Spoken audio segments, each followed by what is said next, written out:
Welcome to San Diego's most popular local morning news. Good morning, San Diego.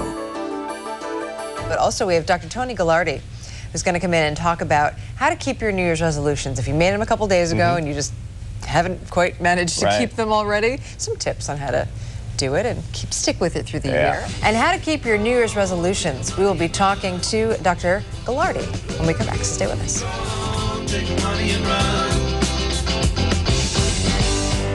2009 is only a few days old, but there are already people who've broken their New Year's resolutions. It's one thing to make it, but sticking to it sometimes can be challenging. Dr. Toni Galardi is here with some tips on how to keep our resolutions all year long. Thanks for coming in. Thank you. Appreciate it. What are some of the biggest resolutions that people are making this year that you're hearing?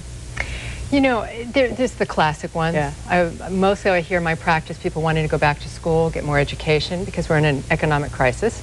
Yeah. So it's like if I can retool myself for my career, you know, or change careers, that's a big one. Health, you know, so weight loss is also always a big one. Right, right. So it's the typical one. Stop smoking, that kind of stuff. Yep. Yeah. Addiction. Exercise more.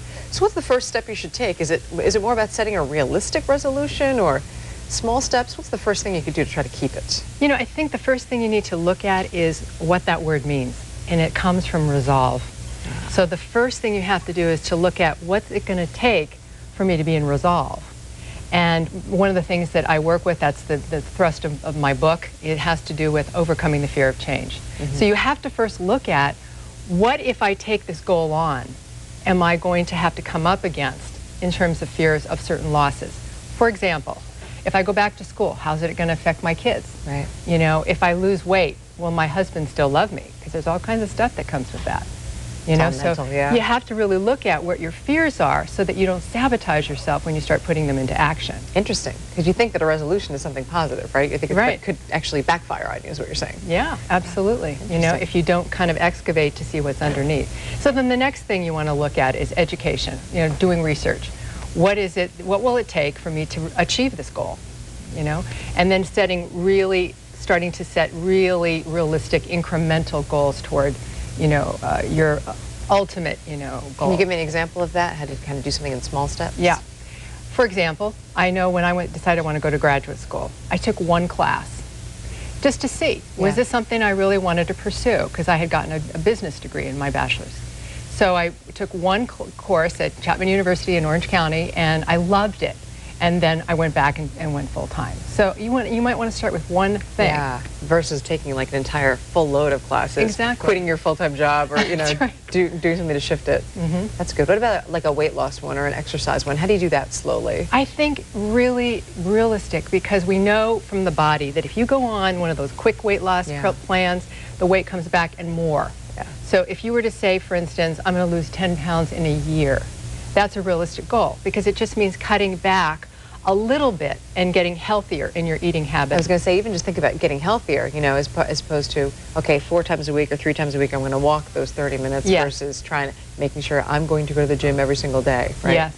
To see what fits in your lifestyle. Absolutely. And then it's about getting help. You know, because I think we don't do anything alone in this world that really is achievable. So if you were to ask even just one person in your life, say, you know, this is something I'm taking on this year.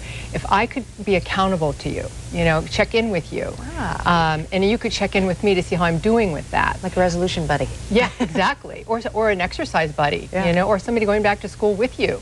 There's all kinds of ways in which you can get support that can help you just keep going, you know, when you want to quit. Is that because, when you want to quit and you don't have anyone to push you back up, you tend to just drop it? That's it. Yeah. That's it. And what about celebrating the small things? You kind of say celebrating successes is really important. That's so important, is to not wait until you feel like you've gotten those 10 pounds or you've gotten the master's degree or whatever it might be. But it's about as you achieve, like let's say if it's school, the first time you do a report, you know, a thesis or something for a class, that's a goal that you've achieved because it's a little bit closer to your ultimate goal. All right, any last-minute advice for folks who may have not even said any yet? Well, I would just refer to my website, lifequick.net, which I have just a lot of information. The blog will go through all 5 of these in even greater detail. So there's a lot of information there. All right, thank you, Dr. Toni Galardi. Appreciate it. Thank you.